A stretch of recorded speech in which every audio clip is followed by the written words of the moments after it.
Hello everyone, welcome back to my YouTube channel. আশা করছি আপনারা সবাই খুব ভালো আছেন আর আমিও খুব ভালো আছি। আমাদের এবারের গন্তব্য কোনো পাহাড় সমুদ্র নয়। হ্যাঁ, ঠিকই ধরেছেন, আপনার আমার সবার পরিচিত একটি তীর্থস্থান, সেটি হলো তারাপীঠ।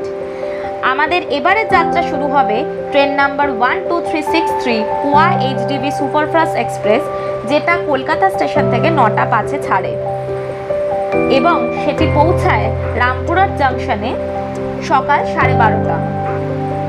তো চলুন এবার আমাদের যাত্রা শুরু হোক। আমরা এবার ট্রেনে উঠে পড়লাম। আমরা নন এসিতে গেছিলাম। এই নন এসি ফেয়ার ছিল 105 করে পার হেড। আপনারা এখানে এসিতেও যেতে পারেন, সেক্ষেত্রে ফেয়ারটা একটু বেশি হবে, কিন্তু আমি সাজেস্ট করবো আপনারা যখনই যাবেন হলদিবাড়ি এক্সপ্রেসে যাবেন।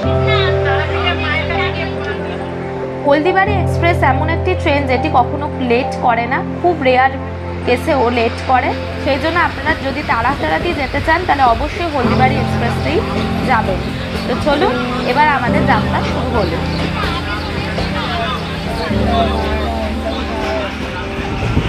দমদম ক্রস করছি আমরা এখন।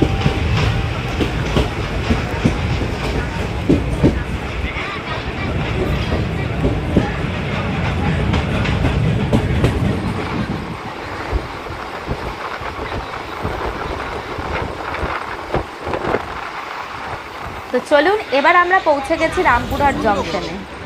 রামপুরহাট জংশন থেকে আমরা ওখানে কোনো এসকেলেটর ছিল না ওঠার জন্য, তো ওখান থেকে আমরা জিনিসপত্র নিয়ে লাগেজ নিয়ে বাইরে বেরোচ্ছিলাম, কারণ ওখান থেকেই ট্রেকার নিতে হয়। রামপুরহাট জংশনের বাইরে যে ট্রেকারগুলো রয়েছে সেগুলো দু রকমের পাওয়া যায়, একটা হচ্ছে বড় ট্রেকার, আরেকটা হচ্ছে ছোট ট্রেকার, মানে ওটা অটো টাইপস। আপনারা যদি অনেকজন মেম্বার যান তাহলে একটা বড় ট্রেকার নেওয়াই ভালো। যেহেতু আমাদের অনেকজন ছিল তাই আমরা একটা বড় এবং ছোট দুটোই নিয়েছিলাম। প্রত্যেকটা ট্রেকারে পার হেড প্রাইস পড়েছিল 50 থেকে 60 টাকার মতো। এবার আপনারা ওখানে গিয়ে একটু বার্গেনিং করে নিতে পারেন আপনাদের মতো। ওরা কিন্তু বিভিন্ন টাইমে বিভিন্ন রকমের প্রাইস বলতে থাকে। তো চলুন এবার আমরা ট্রেকারে উঠে পড়ি। আমাদের রামপুরহাট জংশন থেকে আমাদের যে হোটেল তারাপীঠে সেটা ডিস্টেন্স ছিল 8 ঘন্টার মতো। আমরা যেহেতু ট্রেনের মধ্যেই ব্রেকফাস্ট সেরে নিয়েছিলাম তাই জন্য আমাদের কোনো অসুবিধা হয়নি।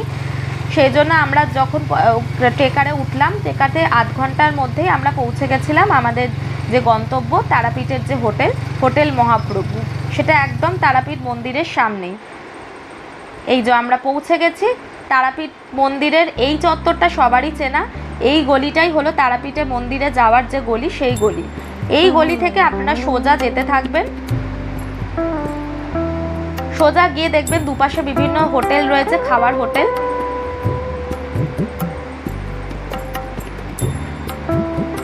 তার থেকে কিছুটা এগিয়ে কাকাতুয়া যে প্যারার দোকান রয়েছে, ওটা ভীষণ ফেমাস একটি দোকান।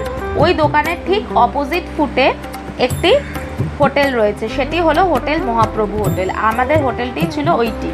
তো চলুন আমরা হোটেলের উদ্দেশ্যে রওনা হই।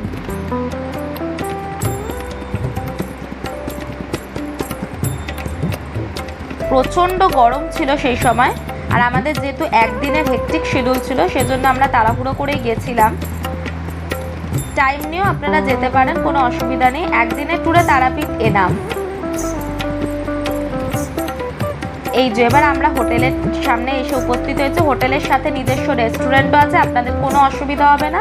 হোটেলটি খুব নিট অ্যান্ড ক্লিন আর মন্দিরের খুব কাছে। হোটেলের রিসেপশন এরিয়া এটা। আমাদের একটি ফ্যামিলি রুম বুক করা ছিল ওখানে, আর বাকি 4টি যে রুম ছিল সেগুলো ছিল নর্মাল, যে 3 জন করে থাকার যে রুম, সেই রুম। আমি আপনাদের যে রুমটা দেখাচ্ছি সেটি হলো 6 জনের রুম। তো চলুন রুমটার ভিউটা আপনাদের সাথে শেয়ার করি। এই যে রুমে দুটো বিগ সাইজের বেড রয়েছে, কিং সাইজের। এখানে একটা বড় কাবার্ড রয়েছে, টিভি রয়েছে, সেটটপ বক্স রয়েছে, আর ফোন করার জন্য রিসেপশনে ফোন রয়েছে। আর আপনারা এই ওয়ার্ডরোবের মধ্যে আপনাদের প্রয়োজনীয় জিনিস রাখতে পারেন। এছাড়া এখানে রয়েছে একটি টেবিল, আর এখানে রয়েছে একটা আয়না, আর ডাস্টবিনও রয়েছে, আর একটা সোফা রয়েছে, আর বাথরুমও একটাই রয়েছে। আর ওইখানে 2টি এসি ছিল। আর এই আরেকটি রুম যেটাতে 3 জন করে থাকতে পারবে, সেটার রুমের ভিউটা আপনাদের সাথে শেয়ার করলাম। যেহেতু আমরা প্রচণ্ড টায়ার্ড ছিলাম তার জন্য সেদিনকে লাঞ্চটা আগে আমরা সেরে নিয়ে তারপরে ফ্রেশ হতে গেছিলাম। পাশেই হোটেলে আমরা লাঞ্চ করতে গেছিলাম। এই হোটেলটি একদম মহাপ্রভু হোটেলের পাশে যে রেস্টুরেন্ট, সেই রেস্টুরেন্টে। এখানে লাঞ্চের যে মেনুগুলো ছিল সেগুলো খুবই রিজনেবল প্রাইসে ছিল। এগুলি যে আপনারা যদি মাছের থালি নেন সেটার আলাদা প্রাইস, আপনারা যদি ভেজ থালি নেন সেটা আলাদা প্রাইস। কেউ আমরা ভেজ থালি নিয়েছিলাম, কেউ আমরা ফিশ থালি নিয়েছিলাম। তো ভেজ থালির প্রাইস শুরু হচ্ছে 80 রুপিস থেকে। এছাড়া আপনারা যে রকম মাছ খাবেন তার উপর আপনাদের দামটা নির্ভর করছে। তো চলুন এবার আমরা খেয়ে নিই। আর থালির মধ্যে ছিল ভাত, ডাল, এক রকমের ভাজা, আর আলু পটলের তরকারি, আর আলু পোস্ত, আর চাটনি, আর পাঁপড়। এটা ভেজ থালি। এবার আপনি ফিশ নিলে তার সাথে ফিশ অ্যাড হবে। এবার আমরা ফ্রেশ হয়ে নিয়ে বেরিয়ে গেলাম মন্দিরের উদ্দেশ্যে।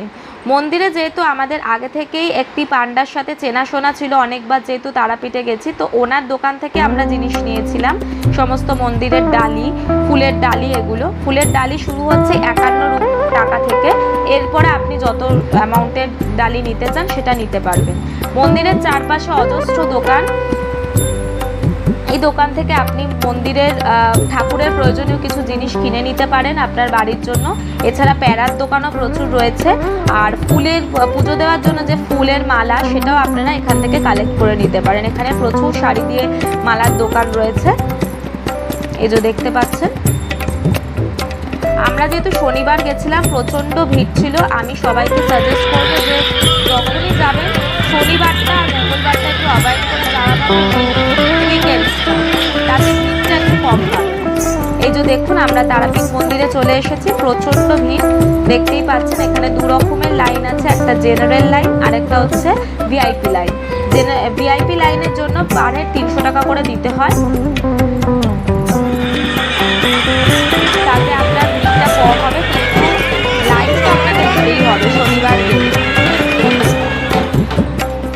তো চলুন এবার আমরা ডালিগুলো নিয়ে নিই। ডালিগুলো নিয়ে এবার মন্দিরে আমরা পুজো দিতে যাই। ভিতরে যেহেতু ক্যামেরা অ্যালাউ না, সেই জন্য আপনাদেরকে দেখাতে পারলাম না ঠাকুরের মূর্তিটা। কিন্তু আপনারা তো সবাই জানেন যে তারাপীঠের ঠাকুরের মূর্তি কীরকম হয়, নিশ্চয়ই দেখেছেন। তো চলুন এবার আমরা যাচ্ছি পুজো দিতে। ডালি নেওয়া হয়ে গেছে, এবার চলুন আমরা পুজোর উদ্দেশ্যে রওনা দিই। আমরা যে জায়গাটা পুজোর ডালি নিয়েছিলাম সেটা ঠিক মন্দিরের পিছন দিকটা। ওখান থেকে আমরা যাচ্ছি এবার ভিআইপি লাইনের উদ্দেশ্যে। যেহেতু শনিবার ছিল, প্রচণ্ড ভিড় ছিল, তার জন্য আমরা ভিড় অ্যাভয়েড করার জন্যই গেছিলাম, কিন্তু ভিআইপি লাইনও অল্প বিস্তর লাইন দিতেই হয়েছিল। তো মন্দিরের বাইরে আমরা কিছু ফটোশ্যুট করে ফেললাম।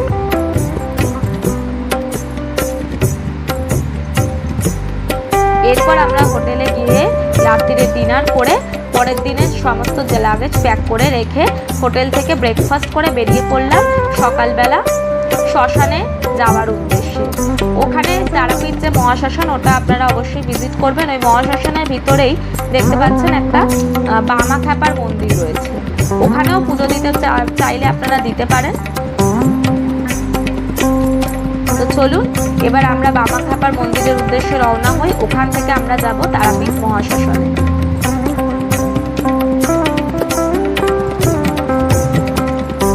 এই যে আমরা ঢুকে পড়েছি তারাপীঠ মহাশ্মশানের ভিতরে।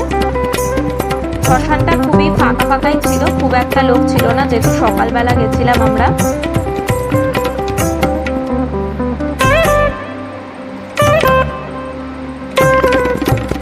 দুদিকে রাস্তা রয়েছে, আপনারা দুদিক থেকে যেতে পারেন। আর এখানে অজস্র তান্ত্রিক তাদের তন্ত্র সাধনা নিয়ে বসে পড়েছে। এখানে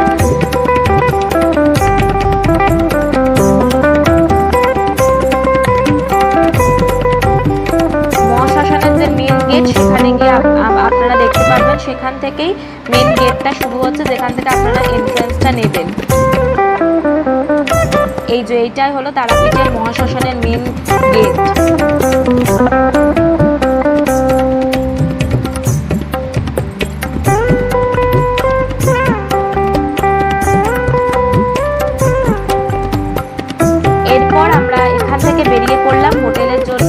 গিয়ে লাগেজপত্রগুলো ক্যারি করে ওখানে আমরা চেক আউট করে বেরিয়ে যাব, কারণ আমাদের যেহেতু এক রাত্রির ট্যুর ছিল তার জন্য। এবার আমাদের যা কেনাকাটি করার ছিল আমরা তখনই করে নিয়েছি মহাশ্মশান থেকে বেরোনোর পরে। এরপর আমরা লাঞ্চ করতে যাব, যেহেতু আগের দিনের লাঞ্চটা আমরা পাশের হোটেল থেকে করেছিলাম, এরপর আজকের লাঞ্চটা আমরা অন্য হোটেল থেকে করব। আর আপনারা যদি কোনো এজেন্সির গাড়ির থ্রুতে ওখানকার সমস্ত জায়গা ঘুরতে চান, তো এখানে সমস্ত ডিটেলস দেওয়া রয়েছে, আপনারা এই হোটেল থেকে গাড়ি বুক করে নিতে পারেন। আর হোটেলের প্রত্যেকটা রুমের চার্জও এখানে দেওয়া রয়েছে।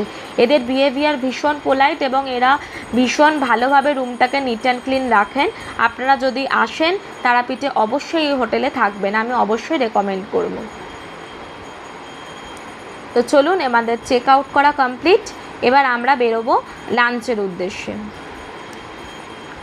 আমরা যে জায়গাটায় লাঞ্চ করতে যাচ্ছিলাম সেটা ঠিক এই গলি থেকে বেরিয়ে গিয়ে, তারাপীঠের যে মেন গলি সেটা থেকে বেরিয়ে গিয়ে মেন রোডের ওপরে, মেন রোডের উপরে আপনারা দেখতে পাবেন অজস্র হোটেল রয়েছে, ভেজ নন ভেজ দু ধরনের হোটেল অ্যাভেলেবেল রয়েছে। আমরা গেছিলাম নন ভেজের একটি হোটেলে, যে হোটেলটির নাম ছিল হোটেল শিবশঙ্কর। তো চলুন হোটেল শিবশঙ্করে যাই। এটি একটি এসি হোটেল ছিল আর খুবই খাওয়ার কোয়ালিটিগুলো খুবই ভালো ছিল। আপনারা যদি আসেন দুপুরে খাওয়া রাত্রিরে খাওয়া এই হোটেল থেকে খেতে পারেন। এরা খুবই ভালো রান্না করে এবং খুব রিজনেবল প্রাইসে। তো চলুন এবার হোটেলের ভিতরটাই ঢুকি।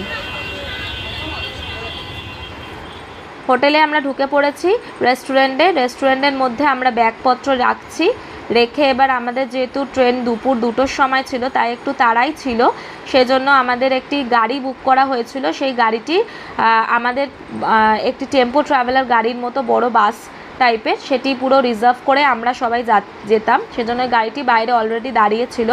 আমরা এবার হোটেলের মধ্যে গেলাম, গিয়ে তাড়াতাড়ি করে লাঞ্চের জন্য অর্ডারটা দিয়ে নিলাম।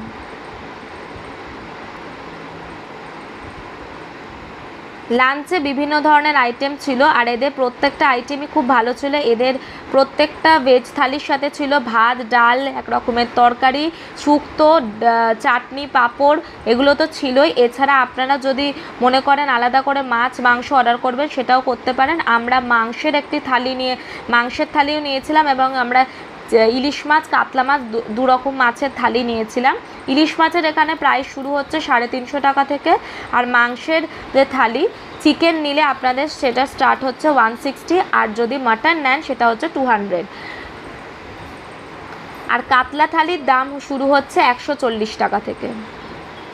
তো চলুন এবার চটপট করে খেয়ে নিয়ে আমাদের বাসে করে আবার যেতে হবে 8 ঘন্টা রাস্তা। আর সেই দিনকে যেহেতু ফাদার্স ডে ছিল সেই জন্য আমরা ফাদার্স ডের জন্য একটি স্পেশাল থালি করেছিলাম, সেটা হলো দই ইলিশের যে থালিটা, সেটা খুবই দুর্দান্ত করেছিল। সবাই বলেছে এদের খাওয়ার কোয়ালিটি খুব ভালো। তো আপনারা গেলে অবশ্যই সেখানে যাবেন। তো চলুন এবার আমরা বাসে উঠে পড়েছি। আমাদের যে বাসটি রিজার্ভ করা ছিল, যেটা আমাদের রেলওয়ে স্টেশন অবধি আমাদেরকে পৌঁছে দেবে, সেই বাসে আমরা উঠে পড়েছি। এখান থেকে যেতে সেই 8 ঘন্টাই টাইম লাগবে। 8 ঘন্টা বাসে গিয়ে আমাদের এইটার বাসের প্রাইস পড়েছিল পার হেড 20 টাকা করে। এবার আমরা নেমে এবার আমরা ট্রেনে উঠে পড়লাম। দুপুর 2টোর যে ট্রেন ছিল সেটি হলো রামপুরহাট জংশন থেকে ছেড়েছিল মা তারা এক্সপ্রেস, যেটা শিয়ালদায় নামাবে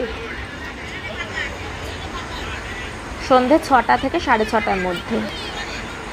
আমাদের ট্রেন এবার ছেড়ে দিল। আমরা তারাপীঠ যাত্রা আমাদের এখানেই শেষ হলো। এই ব্লগটি যদি ভালো লেগে থাকে অবশ্যই লাইক আর সাবস্ক্রাইব আর কমেন্টস করতে ভুলে যাবেন না। Thank you.